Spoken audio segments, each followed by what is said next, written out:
मित्रांनो, हा अंजनी पर्वत चढून आम्ही वरती टॉपला आलेलो आहोत। हा झेंडा तुम्ही पाहू शकता, बजरंगबलीचा हा झेंडा आहे।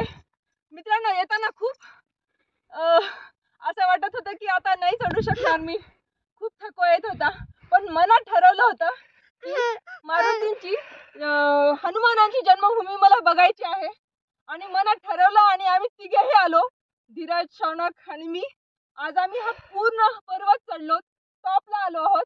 खूप भारी वाटत आहे, खूप आनंद वाटत आहे, खूप खूप खूप छान वाटत आहे। हा अनुभव नक्की घ्या, वरती या, ही जन्मभूमी बघा, हे किती सुंदर ठिकाण आहे हे तुम्हाला कळेल। इथे आल्याशिवाय तुम्हाला इथला आनंद नाही कळणार। आपण एवढा डोंगर चढल्यानंतर इथं टॉपला जेव्हा तुम्ही याल आणि हा निसर्ग जेव्हा जवळून बघाल तेव्हा तुम्हाला जाणवेल की आपण एवढी चढलो ना, ते ह्या निसर्गापुढे काहीच मोठं नाहीये। इतका सुंदर हा निसर्ग आहे। मित्रांनो, नक्की या, अंजनेरी पर्वत पाहायला नक्की या। हनुमानाची जन्मभूमी जवळून पहा। हनुमानाच्या डाव्या हाताचे आणि पायाचे निशाण हे पहा, पाहू शकता वरतून किती सुंदर दिसत आहे हे।